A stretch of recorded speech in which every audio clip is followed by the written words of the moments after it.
All right, ladies and gentlemen, we will be going into the matchup momentarily. We're just trying to get PuCK's camera on at the moment.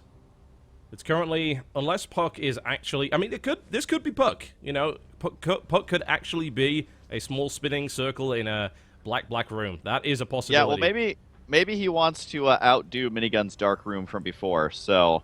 It's a possibility. That's my only guess. So pretty soon we're just going to have 2 black screens. We finally give... Oh, and it changed to a cute little panda thing, so that's... Yeah, I think that's a red panda. We'll see if PuCK's going to try once more with the webcam. If not, it will be the cute red panda. That's how it's going to be. I don't think we're going to find many people who complain about the cute red panda, really. Yeah, no, I certainly am not. And but, PuCK just disconnected from the call. Let me see if I can get him back in here. Oh, man, fun times. Like, yeah, you know what would be a really good idea, Mike? We'll do these pre-game face-off interviews. It'll be so cool. And what we're going to do is we're going to rely on Skype, which is so, like, consistently reliable for all tournaments. Indeed. Forever. Yeah, we currently can't raise PuCK on the hails right now. I've tried in all languages on all known frequencies. All right, PuCK is now on the call. Can we get PuCK cam? No.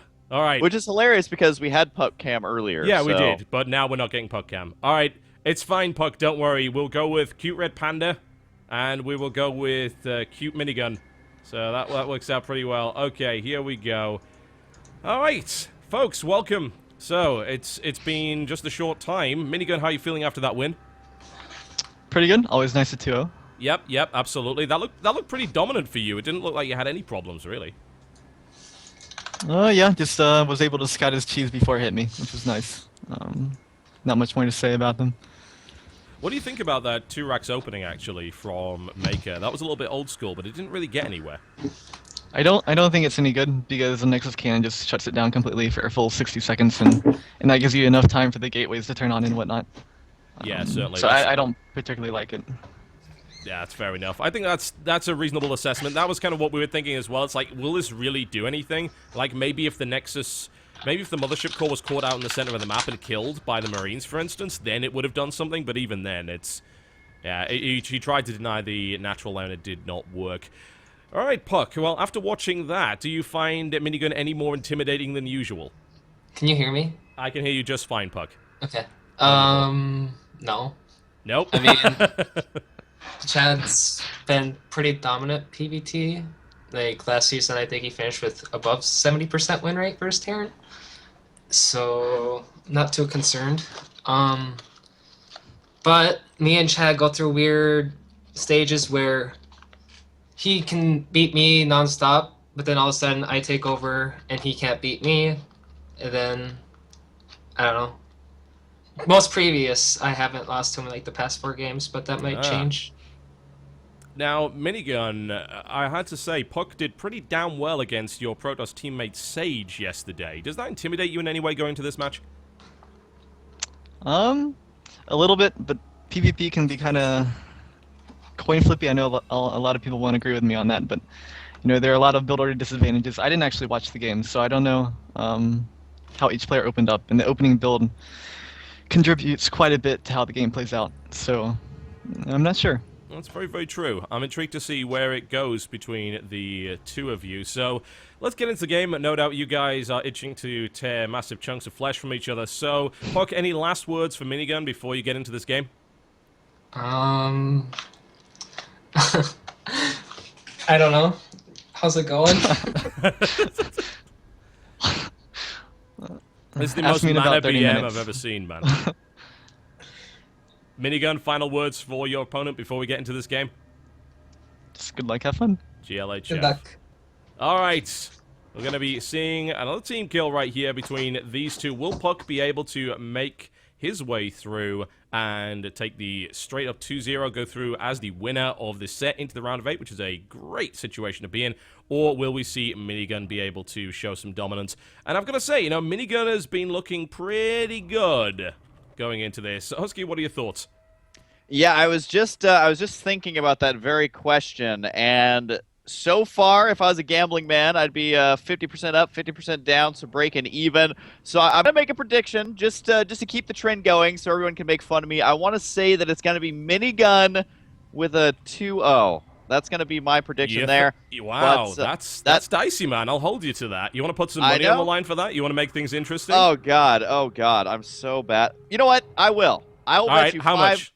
I will bet you $5 real that it's going to be 2-0. But you have to guess what it's going to be as well.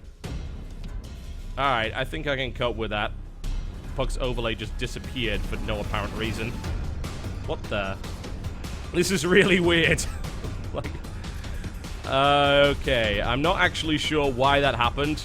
This doesn't make any sense whatsoever, but PuCK's overlay disappeared, so... Whoops, I guess. This is so weird. Why would that happen? I had it all set up. Oh, man. I don't know what's going on with this today, but hey, we'll do the best that we can and just continue. It's like, let's do these really cool pre-game loading screens where everything looks awesome, and then immediately they just break completely. Yeah, you showed me them before the tournament. Everything worked great. Yeah. It looked awesome. We tested it, and then, of course, the gods of East. All right, ladies and gentlemen, we are getting into the next game right here. ROOTPuCK versus ROOTMinigun Husky. You excited for this one? I am indeed, man. I mean, honestly, I love casting any tournament, but this tournament especially has been awesome. Just the way that it is set up and the players we're getting to see. I mean, these are players who actively went out of their way to try and participate in this tournament because it was top 16 on the American ladder. Of course, everyone was vetted by Blizzard. So here we go. The map is going to be Belshir Vestige, as I like to say. But I gotta say, just really quickly, a side note, I love the little swooping start that this map has. Oh yeah, it's really nice. Game Heart's really, really cool. I would love to explain to you what is going on in the corner right there, but I have never seen that happen before. So this is definitely a weird one for me. It's like, what is going on? Is there So anything strange. else that could possibly go wrong, TB, today, or are we pretty much, aside from the plague and maybe an 8.2 magnitude earthquake? I'm out of ideas, man. I don't see anything else that could possibly go wrong here, but yeah, I will try and fix this afterwards. I don't even know what's causing it. So anyway, let's get on with it. We have for you here in the Red Trunks playing Protoss to the southeast, ROOTPuCK, who's currently up 1 game in this particular series. The score isn't even showing up. There we go. Thank you. I think I'm going to go tear my hair out for this. This is what you get for being caster, observer, and production. Versus his opponent. You've just lost your passion. Is all. It My really passion is comes down gone, to. man. It ran out the window like an hour ago, just trying to escape from the problems that we're currently having. His opponent, it is the one and only ROOTMinigun, currently down 1 game in this best-of-3 series. PuCK looking to take one more victory to take PuCK all the way through to the round of 8. That is what will happen, but Minigun, of course, looking to try and claw that back. Let's see if he can do that. He's in the blue trunks playing Protoss to the northwest. I will say that PuCK has a fanciful love for putting gateways behind his mineral line, as he did that in the last game and in this one. Gas, of course, going to be going down here for both players. You kind of can't play without gas unless you're going for a proxy. Like, it has to basically be an in-base proxy, which is it's always been a semi-effective rush, even since Brood War. Doing that in PvP was always quite fun, just because Zealots are super strong in the beginning, but once the Stalkers come out, not so much. Nope. And we just have to wait and see, is it a double gas for either player? Is it going to be a single gas? Very rarely will you see single gas for too long, because that basically just means a 4-gate. There's basically nothing else that single gas can mean, and indeed, here comes the other gas for Minigun. Yep, that's very, very true. Second gas coming down right there for him, but as you said, no gas yet for PuCK. There it is. Okay, so slightly later. Not really indicative of all that much, but it does seem less likely. I think a 4-gate...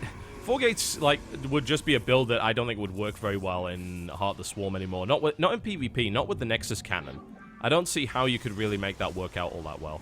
Yeah, I mean, they definitely... I think this is one of the ideas that Blizzard has with kind of the new units, is that they don't want builds like 4-gates to really be too viable anymore. I mean, they do still work. Like, if you hide pylons, if you're able to recognize that your opponent does not have a mothership core early, there are ways to make that build work. But you mentioned that, and then, of course, 1 or 2 force fields on the ramp, and you can't warp in on high ground, and it makes it much more difficult than it used to be anyways. So that's why you will see a lot of openers. But really, Protoss has a couple of pretty solid openers. One of them is going to, again, be the DT opener. It's good on every single map because, well, Protoss can just warp in anywhere. Yep. And going early DTs because Oracles are also a viable option. But if it's Oracle versus DT, then it comes down to the positioning of the Oracle and how much energy it has. So it's a very dicey matchup, because if you mess up once, then you get hard countered, and it's not a lot of fun here. So I think that's kind of what we saw last game. We'll see if we see the same here. Yeah, I would certainly say so. Robo coming down, though. All right, a difference in build here. Minigun is going for the Stargate play, PuCK going for the Robo. Interesting stuff here. So it will, of course, allow him to get an Observer out. But I have to wonder if this is the right call. If he ends up going against mass air, then he may struggle a little bit here, because, of course, getting the Robo down early on one base, that means later Twilight Council, later Blink to shut down Phoenix or Oracle play. It's tricky. Yeah, it's an interesting thing. I like getting an early Robo just because the Observer locks down any kind of DT tech, plus you scout what they get, and it's a very defensive style of play. You really can't be too aggressive for the most part with 2 gates and 1 Robo. I imagine he's going to get an Observer out right away. Sometimes you'll see Immortal. Nope, it's going to be Observer this time. But as you mentioned before, there's a lot of stuff that Minigun can do here to actually start pressuring, to really try and get ahead in tech. And really, the Observer player tends to be a little bit more on the back foot as far as defending goes. He does have a 3rd gate on the way, so maybe try to be aggressive right now. He has to be careful, and he does have an Immortal on the way, too. So the Observer is actually going to be used to defend against DTs, and he could very well be aggressive. Somehow a probe, I just realized, actually made it in the main base. And scouted everything. I don't know how that happened. That should never have happened, and it's great that PuCK managed to do that, because now PuCK knows exactly what he's playing against. The Twilight has immediately come down in response to this, so we're going to be seeing that Blink Stalker play, or we could be seeing the Dark Templar. He cancelled the Immortal, didn't he? Yeah, he cancelled the Immortal. Yeah. He knew it was coming out. The thing about the Immortal is it sounds great. It's like, oh, he'll be totally fine. He's got an Immortal against Stalkers. But it's not, because all you need is a couple of Phoenixes. That Immortal is not taking part in that fight. He's going to be up in the air, wiggling his little legs around, saying, God, I wish I could just go back to Aya right now. Yeah, it's one of those, like, kill me now type moments where you really can't do a whole lot. But the Twilight Council is done. Notice how the Observer moved out right away, too, because he realized, well, I don't need to protect against DTs. Oh! Minigun! The Oracle right there. A huge pickup. Oh, man. PuCK looking to be in such good shape here, TB. Man, PuCK is he attacked Stone Stalker by accident. But it's cool. It's okay. I'll let him get away with that. Like, the Oracle dying is a big deal. It really is. Yeah, it's those damn destructible rocks, man, right at your ramp. They put them there to prevent you from getting cheesed, and then you accidentally kill. And then before you would accidentally waste all your banelings on it, and now you have Check to attack the pylon, it, man. correct? Check that pylon up to the top. PuCK actually has a proxy pylon right behind that position. Yes, he does, and he has his own Nexus on the way. It is a little bit delayed. I don't think that pylon gets spotted when the Nexus finishes. We'll finish. We'll see here in just a second. Yeah, he does. Barely spots it. Which is unfortunate. Yeah, I mean, that's going to get cleaned up now. I think I have a feeling, yeah, Minigun's just going to kill it before anything warps from it. It's probably for the best that he does. If anything did warp from it, then that's a big waste. So he picks that off. He gets good scouting information on the exact timing of what his opponent's got, but it's a shame that didn't really turn into anything. Bear in mind, though, Minigun is now in a position where he has his Nexus up before PuCK, and is also building a little bit of a Sky Toss, as you can see here. We've got the Void Ray as well as the Phoenix, and a second Void Ray is on the way. Yeah, I mean, Void Ray is a unit in this matchup right now that is just awesome. I mean, it doesn't do extra damage versus Archons, but it's so good at dealing with Stalkers, which Stalkers are kind of the one unit you're like, all right, I see Void Ray, I'm going to go mass Stalker and counter it. Yeah. Yeah, not really the case anymore with that with that overcharge ability. So it's a very good unit, really in every situation, because you can either counterattack with it, you can engage the Stalkers directly, and they have a slightly longer range than the Archons. So there's no obvious counter to Void Rays right now, I would say. So yeah, the more the merrier when it comes to that unit. Minigun with the use of this particular detection ability, and he used that to snipe off the Observer of his opponent. But what that does mean is he's got way less energy going into this middle line. Oh, and he gets feedback straight away. Nice pickup there by PuCK. Now, the cool thing about that feedback is, since we're not seeing Storm, this is blatantly Chargeler Archon composition from PuCK. That's what he's looking to transition into. He's got a lot of Stalkers right now, and he doesn't get the Oracle, which is unfortunate there, but yeah, now he is bringing in the full-on force of the Charge Lord Archon. That is a very, very dangerous composition here. Yeah, Charge Lord Archon is kind of, I mean, with a couple Stalkers mixed in as well, is basically the best composition versus Mass Void Ray, because the Void Rays are just not able to burn down the Archons quickly enough. There are 3 Void Rays, a 4th one is on the way here. Photon Overcharge is used. He basically just baited that, because I think he's waiting for the Archon. There it is right there. And he may either wait for this to time out, or honestly just go for it, because that Archon's going to get some pretty awesome splash damage, because that, look at that army, it's right in the choke point here. Looks like Minigun's trying to poke out there, realizes, no way. And at this point, did he bring the Oracle back? Yes, he did. So he has that Oracle here, can use that for extra DPS. But I gotta say, it's gonna be tough for Minigun here. Does he have... Yeah, he has enough energy for another Photon Overcharge. I don't know if that's enough, though. I don't think so. I mean, against what he's got, Photon Overcharge is nice, but it's only really good against small clumps of units. It's a nice piece of supporting fire, but it's not AoE. It's not going to deal all that well with Charge Lord Archon at all. Puck's going to start to put the pressure on now. Now, here's the thing. Minigun is actually managed to get a probe out. I have no idea how he managed to pull that off, but he may be able to do a run-by onto the natural there. His Phoenix isn't going to do much. He needs his Void Rays at home to defend. We've got Archons coming in from Minigun himself, though. So this has gone on long enough that Minigun was able to get his own Archons out. With Void Ray support, he may be able to hold this. And if he is then able to get a Zealot run by, say, into the natural from this pylon right here, then I have a feeling that things are going to go really, really well. Yeah, I was going to say, I think he bought just enough time here. Now that he has his own Archons, he can keep the other units away from his own Void Rays. Then he has the Void Ray advantage, and he's in a really good spot. And I think that Puck realized that, backed out, but he may actually go for it right now. He's basically just poking at the entrance here, hoping that Minigun gets a misstep right now, trying to force another Photon Overcharge, because then that opens up the possibility to attack right away. Now he is going to go ahead and get one of the gateways. I think he will be able to get it right now, and he does get it there, but does he actually commit right now? One thing that I don't normally see... Oh, there's going to be that Zealot run-by, by the way, down the south. Lots of probes here. Not sure why the probes are engaging there. Always want to evacuate those versus Zealots, because Zealots just do not die versus probes. There we go, engaging there in the mineral line. But either way, a big, big battle about to happen. Minigun's doing pretty good, man. He's being able to pick off pylons. He's picking off units left and right. This run-by was a pretty big deal. It was defended fairly well by Puck, but bear in mind, everything he warps in here, he can't warp in at the front. So this is Minigun playing delaying tactics and doing as much damage as he can. And Puck, for the first time in the game, does fall behind in the worker count. Yeah, this is super, super important right now for Minigun. He's able to lock down this expansion. He's forced the retreat, and guess what? He's got a third base on the back of this. He's warping in even more Zealots to buy even more time. And I always hate to sell it, but I always hate to say it, but these Zealots are sacrificial. They are doing their job, which is buying time, allowing him to get positioned for that third base. And honestly, when Minigun threw this Nexus down, Puck could have just swung up there and killed it right away, because he was still in position to kill it off. So those Zealots bought the time he needs, gets him ahead. Minigun's decision-making starting to click right now, and the slow, methodical gears are starting to turn. I've got to apologize. I've forgotten the hotkey to get rid of that line that I drew on the map there. So it's like, it's not the one that I thought it was. So that line will remain there for the rest of the game. That's what I get for trying to do fancy things, right? But this pylon, kind of annoying, but it's not really going to do anything. It spots the expansion, but that's that third base going down for Minigun. And now Puck has to deny this. He must. Although if he doesn't, then he's so far behind.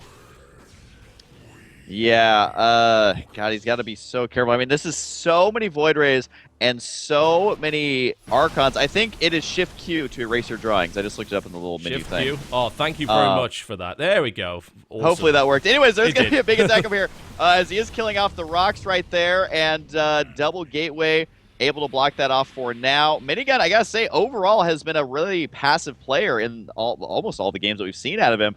Even PvP, it's very difficult to be passive. The Archon's right in front, though, going to get huge hits on those Zealots before they're able to activate that charge. And I think Minigun's going to come out ahead right now. He is ahead in supply. It is getting further and further in the lead. Void Rays are so ridiculously good. His Archon count's still high. Can Puck break it, though? Looks like there's just enough Stalkers to push this back. Minigun needs a warp in, and he needs it fast. But Puck, with that time warp, God, those units just move so slow that he had to retreat. He had to retreat early. Yeah, this is really bad now for Puck, because he needed to take that third base out, and he didn't do it. The Void Rays don't have their charge available for a little bit of time, but Puck doesn't really have an army left either, so that's not really a big deal. Storm is available, as you can see, but against Archon, Storm's just like, what is the point? It's like you might as well just be tickling them. Yeah. No, it's like worse than the Sentry Tickle, man. It doesn't do any damage. So it is a bunch of Archons here for both these players. I mean, 5 Archons for one, 4 for the other. Production doesn't show any more Void Rays here for Minigun, but Minigun really needs to start investing some of this money. He's low on gas, and once again, he's got idle probes. He doesn't have them in that second gas there. He's down 4 mining probes at that third base, which again is why I think he's low on gas here. And this is the same mistake Minigun made in the last game. There he goes, finally putting it in there. And but seriously, gas for Protoss is the most important thing. And PuCK trying to jockey for position here. Does he actually have enough? That's a nice Guardian Shield. That sentry's very well placed, but it's not going to be enough. Time Warp, freaking frustrating. However, look at this. Minigun is now stuck at his third base. PuCK can actually apply some pressure to the natural here, but he just has to be careful not to get caught out of position. There's a Storm goes down, which is nice against the Zealots. Pretty much useless against the Archons here. And this is really, really even right now. I wonder if he can land another Storm in, that would be great. But the feedbacks go down too quickly there, and Minigun is all over this. Massive Archon force, and Minigun should be able to hold this, honestly. I think he's got what he needs. With the Void Rays backing that up, he should be able to, and he's forced PuCK back again. And that was a nice trade, I think, for Minigun. That went really well. PuCK spent more in this game so far, and is also economically behind. And I gotta say, TB, during that, it really came down to the unit positioning, where Minigun had a nice concave. All 4 Archons for PuCK were in the backside. The layers you want are Zealot, Archon, Stalker, in that order. Unfortunately, it was Zealot, Stalker, Archon, so the Archons weren't doing any damage. Then that's why you see Minigun just barely winning this battle with a couple of extra leftover Void Rays. If those Archons were in front, this would have been a different story. PuCK would have been able to take that battle. Maybe not be able to kill the expansion, but definitely would have been in a full retreat like this. So I gotta say, Minigun able to hold there, but still 90 supply to 117. By the time Minigun gets out across the map, that could be a lot more even. It's just, again, Void Rays so robust in this matchup that if you keep them alive, you keep your chance of winning alive, because they're just such a good unit. That's very true. PuCK's in a good spot, I think, but obviously he's still a little bit behind in terms of his army supply. He did manage to get a lot of probes out, so his third is properly established. Minigun didn't really lose much at the third either. He was able to hold it, but now I think we enter this weird stalemate because the armies are so evenly matched that we have to see some kind of tech change. So what we're seeing here from PuCK is he's gone at a +3 before his opponent's got +2. That's going to be nice. He's throwing down a Dark Shrine, and he's got a Warp Prism on the way. Whereas his opponent is building a lot more Mortals, which is... Mortals is actually a really weird choice if PuCK stays with this composition, because the Mortals are actually terrible against Archons and Zealots. They're really bad. So I think maybe he's expecting a transition or maybe a more Stalker-heavy force. It's still a big Zealot Archon composition, but he's also adding in more Void Rays. So even if PuCK decides to go big Zealot Archon, how can he match up against 6 Void Rays? What's he got to shoot them? He doesn't have anything. It's a tough situation. There's no other way to put it. I mean, he does have his third base. Yeah, right there. As actually, is the Dark Shrine? It's almost done, so we can't do the attack just yet if he wants to warp in DTs. Now, DT warp in, splitting those DTs could be extremely frustrating, but you got to remember that Minigun, he's got an extra base on PuCK right now. PuCK doesn't seem to be able to expand just yet, and the Oracle actually finds a sweet spot here. I think he moves it just a little bit too far because of that cannon, but he's going to get a couple of kills right now, and 6 kills before it finally falls. Okay. And a main attack. Look at this. Void Ray just waltzing in. It's taking the pylons out as well. It's going to try and shut down as much production as possible. The Warp Prism play, I'm just keeping an eye on that on the minimap right now because the Dark Shrine did finish. But PuCK's like, oh yeah, I've got Zealots. They can't touch Void Rays. Here comes the Warp in. We might see that Dark Shrine be used here, but there is actually a cannon in a really great position there. So this is actually not going to do all that much at all. Zealots coming in instead, and I don't think that Warp In's actually going to be doing that much. With a cannon and 2 Zealots, he can definitely hold that. The Void Ray did some damage, and it shut down the production of PuCK for a while. And also, with that damage that was done to the mineral line, we're looking at now 69 probes versus 50. And we may even see a PvP go to 200 supply, which is incredibly rare. I would love to see that. Unfortunately for PuCK, a lot of that supply is tied up in Zealots. And, you know, Zealots are good in this matchup, but there becomes a point where they just stop carrying a lot of weight. I mean, when there's a lot of Archons, when there's a lot of Void Rays, up to 7 Void Rays right now, those Zealots just do not hold their own very well. And Minigun sitting on those 4 bases, nice and cozy. He's already got it almost fully saturated there. And the Warp End for PuCK, that was all Zealots. I don't think he's still going to be able to do anything because Minigun even added on another cannon there just to kind of swat any drops away. Minigun's got 4 observers as well. There's no way Dark Templar are getting in here. Yeah, observers are something that a lot of Protoss players forget to get in the later stages because they're like, all right, I held off the DTs. He's not going to try that again. Not the case. So both players do have observers, and one of them gets taken out there, but he saw exactly where the army was and what the army was. Here is a big drop inside the main base with that warp in. I still don't know if this is enough to do any straight-on damage, but a huge battle here with crazy amounts of storms coming on. Can Minigun actually do this? He lost all his High Templar there. They were on the move command. He holds but I'm that. telling you, TV, Void Ray's too good, man. Void Ray's too good. The funny thing is, PuCK just out-DT'd all of those cannons. He just warped in so many DTs that might have actually done the job, but now it's been cleaned up. Minigun's got this, I think, and as a result, that's a huge supply lead now for Minigun. 162 to 107. Minigun keeps taking these great engagements. PuCK tries these little gambits here and there, but they keep failing, and as a result, PuCK is rapidly running out of steam. Yeah, there's no other way to put it. He doesn't have a whole lot left in this game. 113 supply to 181. I mean, really, what are you supposed to do at this point? I think he has like an attack upgrade advantage. That's really the only thing He's going not right. going to have it in a second either. It's about to be +3 for Minigun. Yeah, and the Void Rays, they're just going to go straight in here using that overcharge ability just to take out all of them pylons. And look at how quickly they melt away. Basically 1 or less seconds to take those out. And it unpowers 1 gateway, but still, I mean, at some point, if this game continues on, he has to rebuild those pylons. It's not a good spot to be in. I really don't know what PuCK can do here other than get a miracle drop, but we've seen in both series, Minigun's just like, drops do not work on me. You should probably stop trying. Yeah, Minigun is about to be a 200 supply, and that means that he can just start dumping down cannons everywhere, so that these little run-bys don't do much. The Dark Templar actually picks up 5 kills and is in a great spot because he doesn't get killed. He was so close. He could contribute to that later on. PuCK's again dropping in, and he is actually breaking through eventually, but if Minigun just brings his full force to bear on PuCK's base, I don't think PuCK's going to be able to hold. Yeah, this is kind of like just slapping your opponent when you like have no legs and only 1 arm left. You're trying to buy time, maybe for those legs to grow back. I don't know. It's kind of a rough analogy now that I think about it. But either way, he's just trying to buy time to get up his army, because it's one of those situations where if you can have a maxed out army versus maxed out army, there are chances for you to win. Oh god, he's got to delay that shield upgrade. Oh, that's big. Sucks. And all So these pylons close. get shut down. All the warp gates just got shut down by that. That was a big deal. Taking out all the pylons, meaning, of course, that PuCK cannot even spend that money. And Minigun is... I mean, Minigun's now cleaning this up now, so I don't think these drops are really going to do all that much more. Big move over to the 4th base. The Void Rays move in again and start sniping off production buildings. Minigun in a really great spot. PuCK kind of rely on keeping that 4th base up, but at the end of the day, Minigun has 5. And, I mean, how many gateways are even on the field anymore? Only 8 warp gates for PuCK. I mean, that's not enough to macro off of 4 bases at all. And some of them are unpowered as well. So I think he's like on 3 actual working warp gates, maybe a little bit more. But regardless, he's got to find a way to make something happen. He either needs to like switch to carriers, go to Tempest, or I don't even know at this point, because he just has a gateway army, which I don't think is going to be enough versus that many Void Rays. You have to get some sort of anti-air that's not just going to get completely destroyed by the 7 Voids.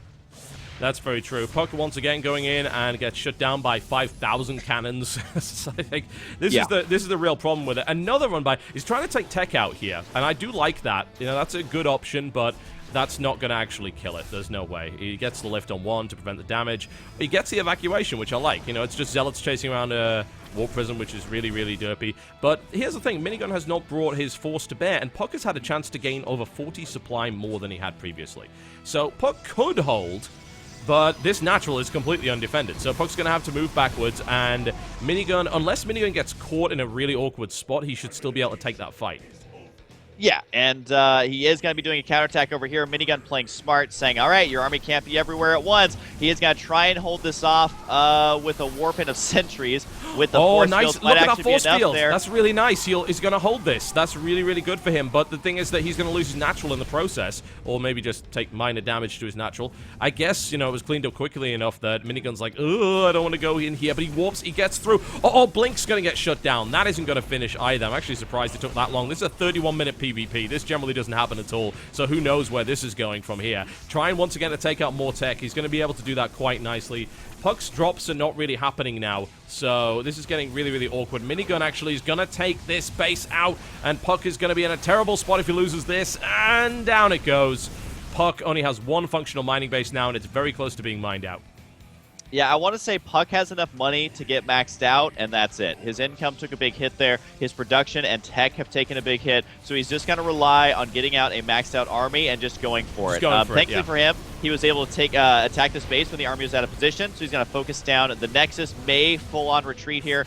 I didn't quite get it. I don't know. I know he wanted to not dedicate his entire army, but he might kill this. He isn't going to kill it. Yeah, a couple more Zealots would have actually done that job there. Now he's doing a run-by onto this base here. There's a quick warp in to respond to that, but I think there's definitely enough to overwhelm this. So PuCK's now doing the same thing that Minigun was doing, trying to pull him apart, trying to trade bases with him, and trying to get his army into position.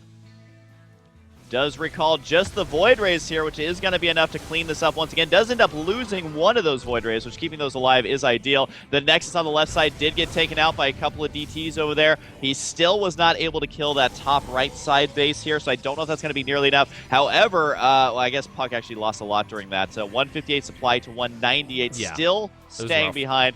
It's really going to come down to, can he kill one more base than Minigun has been doing? DTs might actually be able to start that process. 3 DTs there with no detection in sight. Nope. Oh, he's got to watch out on the left side. The storm, so crazy on the amount of damage dealt there. Now he's got a lot of Colossus mixed in. The Nexus on the right side did go down, but I don't think he can engage this army at any point. But Minigun doesn't have a mining base anymore. He is out of mining bases, but I just, as you said, I don't see how PuCK can hold on long enough for that to matter, because the army supply is 133 to 66. I do want to say, lots of DTs actually attacking this army directly. There is no observer, so once again, buying time, and time is of the essence right now. For PuCK, he's actually killing off some of these Colossus. What the hell is going on? There's like 8 DTs that are just killing Colossus, but now they finally get detected. That was really unfortunate. If he'd killed off more Colossus, maybe, just maybe, but PuCK's still in a really bad spot. It's still 115 to 56, and it's Colossus versus no Colossus. I mean, you know how that goes. That is rough. Yeah. Yeah, and especially, I mean, the way to counter Colossus is to get the Void Rays, but there's also none of those. Looks like a drop inside the main base, still just trying to buy as much time as he possibly can here. Shutting down. Oh, nope, that's not going to happen. Yeah, I think time is running out of the hourglass, because, I mean, if PuCK had a maxed out army, or if he was able to save those DTs, turn them all into Archons, he would have stood a chance. But unless he can just somehow mine, God, there's a lot of idle probes there as well. Unless he can actually mine for a while, I just don't see this happening. I think Minigun at some point should just go for it. Yeah, it's a really close game right now, but I mean, Minigun has just such a large army, and I think that honestly, I don't think PuCK's going to be able to avoid this death ball for long enough for this to really make a difference. PuCK seems to be going for a full-on trade here just to try and take out some more bases. He's doing a run-by to try and prevent this base, and he will be able to do that. He's going to kill a lot of probes here as well by the looks of it. So this will work pretty well, but like PuCK's bled his army out trying to run past this huge ball of doom. And even then, I don't see PuCK getting out of this alive. There's the GG. PuCK doesn't either. After 36 minutes, we do indeed see a 1-1 tie. So maybe you will owe me $50. Maybe you will. We will see. Dude, I gotta say, man, the betting gods have shined upon you, as it is now going to be a game number 3. And I gotta say, we've had some pretty epic games here, considering it's day number 1. I mean, despite any technical issues, we have seen lots of epic games. Wasn't our first game like 50 minutes or something ridiculous? This one was a very long as well. Yep. So I kind of like this tournament, TB. It's shaping up already, and this is just kind of the first group stage of the first round. This is just kind of a taste of what's to come. Oh man, this is getting crazy. We're gonna try and fix that weird duplication problem in the corner. I don't know what is causing it. I have never seen that before, so this is completely new, very, very strange. So I don't know. I'll try and figure it out during the break. So we'll see if we can fix that. But regardless, what a crazy set of games so far, man. This has been nuts. And now we get down to this match point. Either PuCK or Minigun advances at this point. So one of these guys going to the round of 8. One of them's going down to the losers bracket, and will of course have to face off against the winner of Vibe and Maker, which will be coming up after this. So we'll find out, folks. We'll quickly make our way into Game 3 as quickly as we can. Do not go anywhere. This is ShoutCraft America.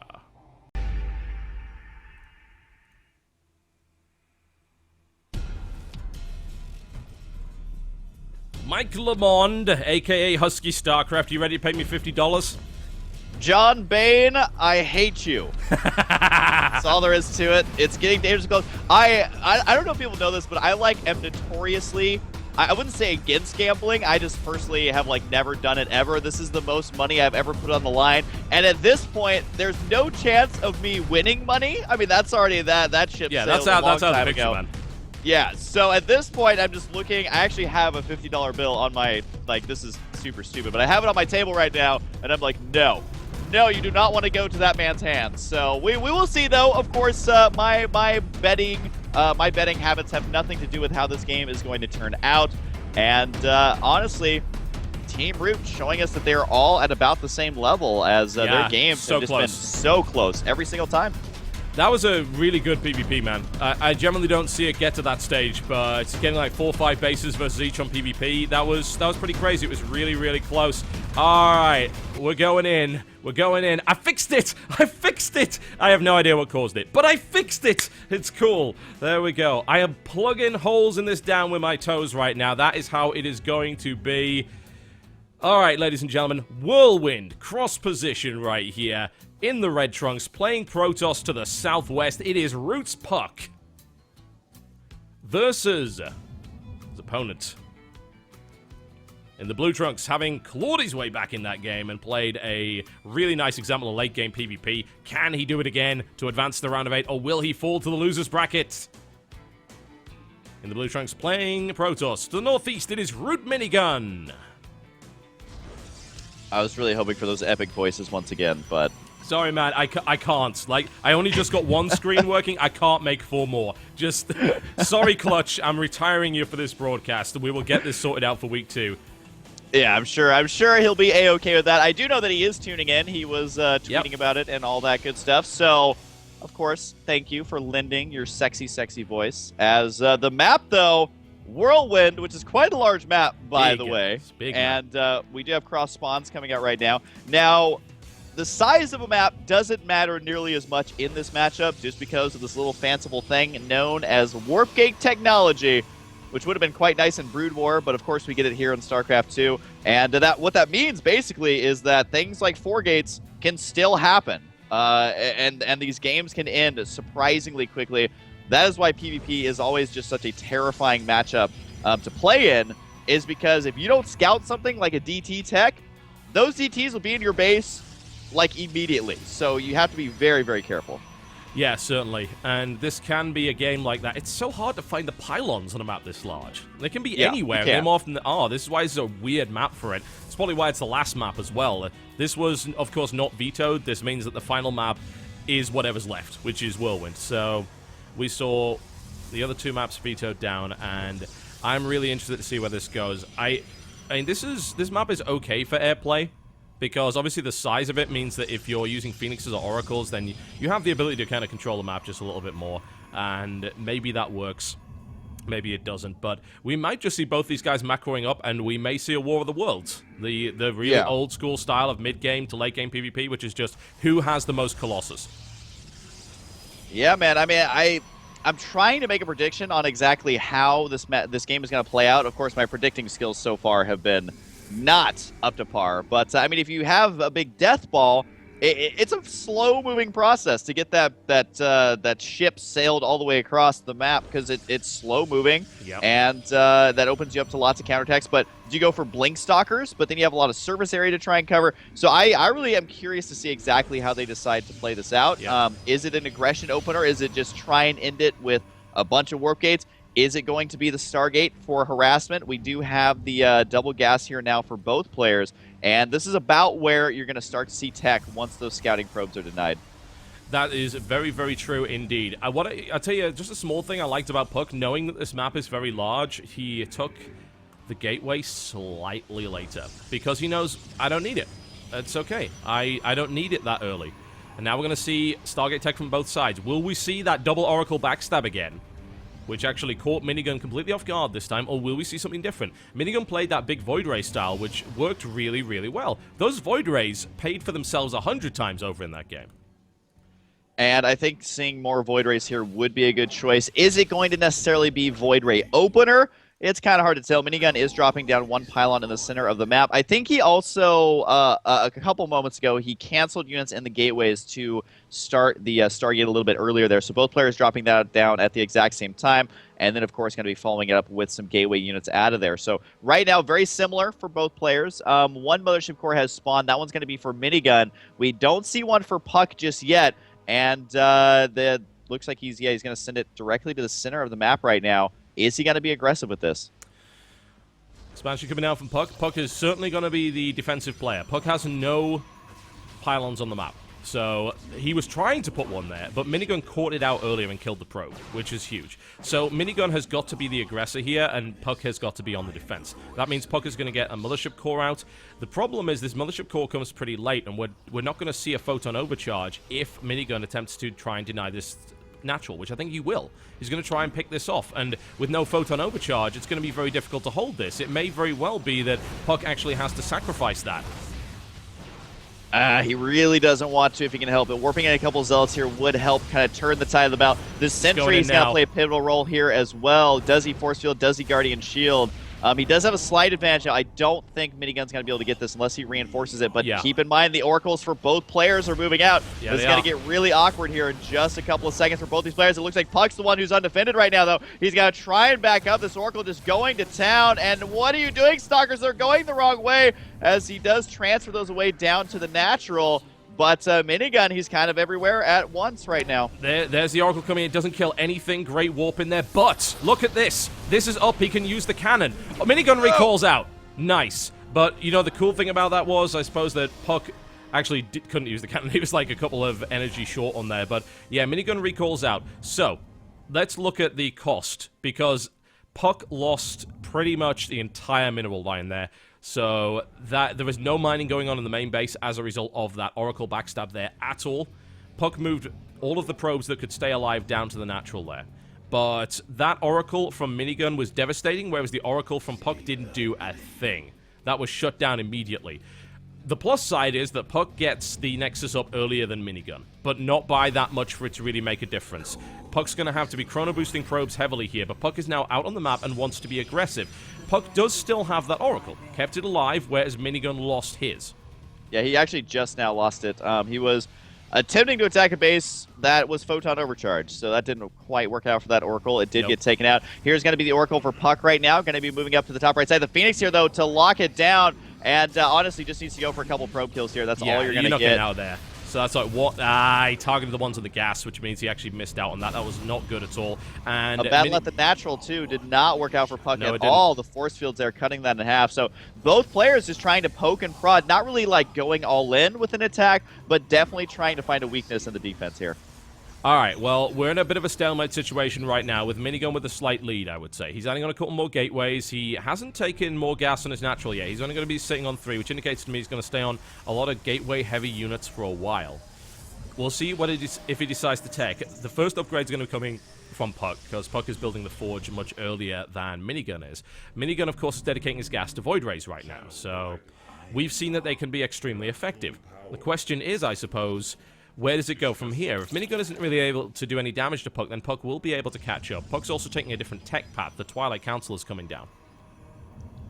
Pylon in the center here gets taken out, and you know, the Void Rays in this matchup kind of remind me of Colossus in PvT, where if you get a little bit ahead and you start making them, it's very difficult for your opponent to deal with it, because if they try and start making Void Rays of their own, they're going to be behind in the Void Ray count. If they try and make a lot of Stalkers, then they just aren't that great versus Void Rays. If they try and go for Archons, it's very difficult to actually pull off because of that shorter range. Whereas, you know, if it was a Colossus versus Terran, it's kind of the same situation where you want to make them at the correct time to really get maximum usage out of them. And I think that that's exactly what Minigun's going to be doing here. The Mothership Core is in a defensive position here with Photon Overcharge capabilities. But still, I mean, it's a tough fight to take right now for PuCK.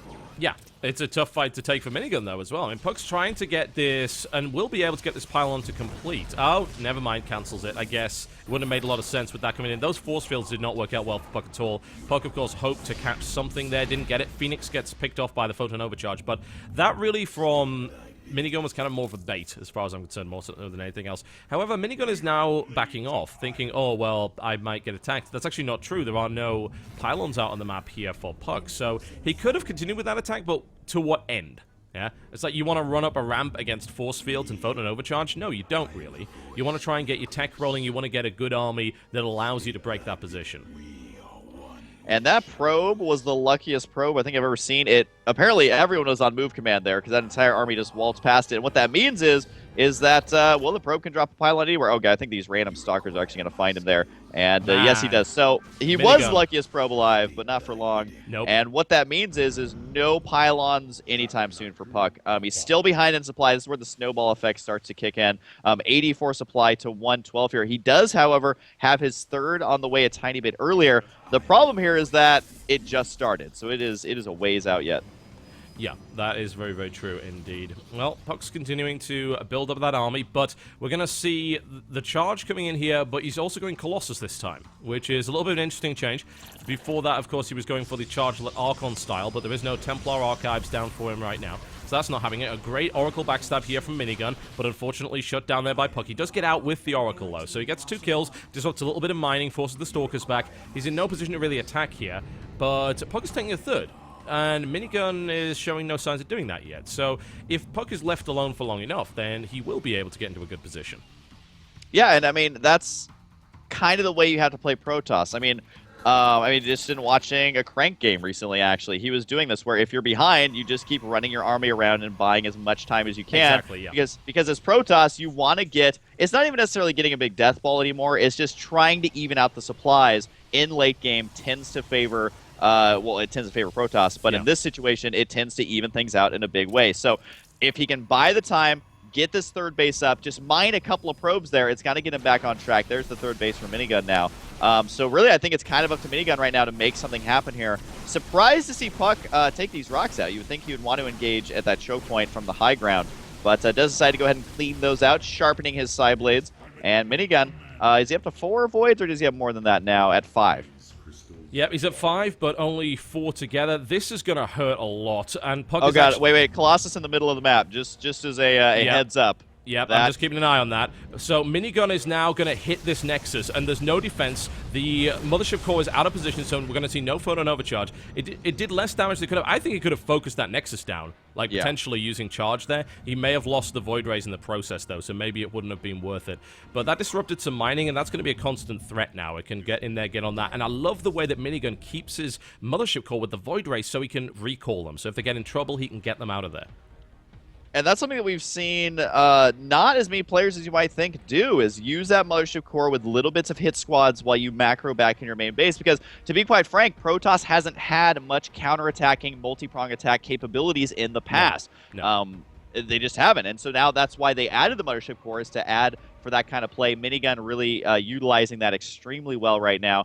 And PuCK, though, has stabilized. He is still about 22 supply behind right here. Yep. So he has to be careful. And it's even bases now. So whatever advantage he had before with that early base is now negated. Yeah, that is definitely gone there. There's no real question about that. Oracle comes in, picks off a couple more probes as well. It's just annoying harass that's picking at PuCK and making it a little bit more difficult to stay ahead. Losing probes left and right, being pulled between 3 bases on the defense, and not being able to counterattack, and having no means to really do that. PuCK is building Colossus, but so is Minigun. And Minigun is building 2 at a time and is going to end up being ahead in that regard. Hallucinated Phoenixes come in, 2 of them in fact, but that's obviously not going to do anything. They will get great scouting information, though. They're going to see absolutely everything, so that's always good. Dark Shrine comes down for Minigun as well. Dark Shrine is already done for PuCK, but PuCK doesn't actually have a proxy pylon on the map, so he can't really do anything with that other than use it in defense. Or run it across the entire map. That works too. So he's going to have a little bit of a jog here. Oracle trying to slip in there once again. Actually, the main base is defended just by 1 High Templar. It's so funny to see High Templar defending. There's the feedback. It's funny to see High Templar defending versus Protoss drops or harassment. Yeah. That was never a thing in the past. Because it didn't do anything back then. So acting like anti-medevac play here. He also has Psy Storm, which is an interesting upgrade always in PvP. If you land good storms, you just really have to hope that that army eats it, because Protoss units have so much HP. And remember, you cannot stack storm damage like you could in Brood War. So you just kind of have to ride out the damage. And right now, Yeah, he actually evened up his supply a lot more than I thought he would. He's so catching up. I mean, still Minigun's not really able to do much here. The harass has been shut down, but the thing is, Minigun can take a 4th base, putting down a lot of cannons here as well, knowing, oh, I'm about maxed out, so this is kind of, I need to start building cannons. I need to make sure I've got the defense against the Dark Templar backstabs, because let's be honest, those DT plays in Game 2 were super effective for PuCK, and they're the only reason PuCK was able to stay in that game for as long. Alrighty, so is it going to be War of the Worlds like you had originally predicted, TB? It's 6 Colossus versus 4, the difference being made up in the Psystorm. But Psystorm's not the greatest versus Colossus. There's going to be 2 more Colossus out in the field by the time this hits anyway, so this is going to be a very, very equal fight. We're seeing a very slight army supply advantage for PuCK here because PuCK has slightly less workers. So this is all going to come down to how good this engagement is. As you said, there is Psystorm in the mix here, and there isn't for Minigun. So this may very well be the turning point. A big run by comes in. The Colossus doesn't quite wake up fast enough, but this strike is going to hit the 4th. So Minigun is going to destroy the 4th base, has managed to get DTs into the main as well, and is hitting the 3rd. That was a nice strike there by Minigun, surgically taking that out. And there's DTs all over the place here, and Zealots that just ran their way past the defenses. And PuCK is suddenly taking damage to his infrastructure. Yeah, he takes out the Templar Archives as well. Now going to be focusing down some pylons, maybe some other tech as well. And I just feel like PuCK's army, it feels like it's not doing anything. It's just kind of sitting around. Wasn't able to deny the drop, wasn't able to deny the DT, and wasn't able to save the expansion. So looks like he will kill off several Stalkers here. Not quite sure what these Stalkers are doing here. Minigun is going to lose those, actually. So not sure what the point of that was. That was actually a big pickup there for PuCK. But either way, losing a lot to the DTs. I cannot believe how much Minigun actually lost in that. He was down at 160 supply there for just a moment. But see how much economic damage and infrastructure damage has been done. We saw a lot of pylons go down. We saw the DTs destroying the probes left and right. The Minigun is already prepared with cannons now to make sure that these DTs won't really do a lot anymore. PuCK's sort of picking off units on the map with them, which is fine, don't get me wrong, but even then, it's still an awkward spot because he can't touch the economy of Minigun, which means that every time Minigun takes an engagement, he doesn't have to take it as efficiently. And already, PuCK is not, he's not engaging as efficiently as he could. He's ahead of Minigun in that regard, but not by enough to really make up that probe deficit. Also, I just noticed this Void Ray up in the north has been patrolling for like an hour to deny drops there. Usually you'll see a Phoenix or something like that, but the Void Ray, a pretty good choice as well. So if you're wondering where that 5th Void Ray is, his army did get split up there a little bit. That actually would have been a huge mistake by Minigun if PuCK decided to take a bite there. He didn't realize that his army was separated, though. Now it has since regrouped. 199 supply to 196, so relatively even here. PuCK just has a hatred for rocks, trying to take that out so his army can go quickly. Time Warp right there. That is going to scare the bejesus out of that army because he wasn't going to be able to engage. Yeah, Time Warps for both players, though, and Minigun decides to turn around, did the old bait and switch there to take out some of those Zealots. Well, PuCK needed to get out of that as quickly as possible. He didn't want Colossus to focus fire on his Zealots. He was able to do that. We are seeing 2 maxed Protoss armies right now going at it in this engagement. These Time Warps are about to wear off. This is really, really even right now. There aren't really any DTs on the map to make a lot of difference. There are 4 Templar available for PuCK here, so maybe we see that come into play. We can see them. They are part of his army. At least some of them are. I think a couple of others are in Oracle defense mode right now, but I don't know if he even decides to use the Templar for anything other than morphing them into Archons at this stage. Maybe he throws a few Storms off and then morphs. That would make sense. PuCK did lose his Templar Archives, I believe, so I want to say in this upcoming battle right now, PuCK has a huge army supply lead because he has hardly any workers. Yeah, and he also has a slight upgrade advantage. And the attack upgrade's not quite ready for Minigun. It's almost done, just moments away, but PuCK should have an advantage going into this fight. He really does. Storm going down.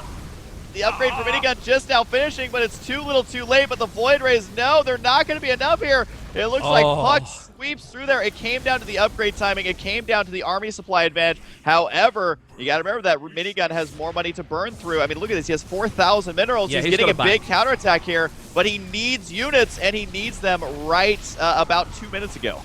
Yeah, that's the real thing. PuCK's now pushing across the map, but as you said, the bank was in place. The economy and the macro was in place for Minigun. So, at this stage, even if this army does attack, does it make a lot of difference? I think what's going to really come into play here is the fact that PuCK has 6 Colossus, and there's no Colossus on the field yet for Minigun. That's the big deal. And there is the GG. PuCK takes it. I take $50. And Minigun GG's after seeing, oh yeah, you've got 6 Colossus still. And it all came down to that final engagement. We had such an incredible engagement from PuCK. He kept all of his Colossi alive, and Minigun lost all of his. And that was what really changed it. The army supply doesn't tell the story there. Where you see 6 Colossi versus 0, what are you going to kill that with? You don't have anything. Yeah, I think his only hope there at the very end was because he still had the 1 Void Ray patrolling at home and a second one nearly done, and he would have had a third one and the 2 Colossus spawning. But even then, it's going to be a very, very tough fight for him. He has to deal with the Colossus. If he had additional Stargates down, he might have been able to recoup his losses, because you got to remember that he did have a lot of money in the bank. Yeah, he had a huge bank, actually. Yeah, he just didn't have the time to spend it there. So I got to hand it to PuCK, man, taking out that series with 2-1. Very close series for him to advance, but hey, man, it doesn't matter as long as you advance. So great job to him. I'll be expecting the $50 note in the mail, Husky. That's oh, God. TB. What you get for making bets with me, man. It's true. No, it is a good win. It is an honest win. So I do pay out, though, in Taco Bell. So you'll get $50 worth of Taco Bell. Oh, God, no. That's $50 worth of diarrhea. Absolutely not. That's not a good trade at all.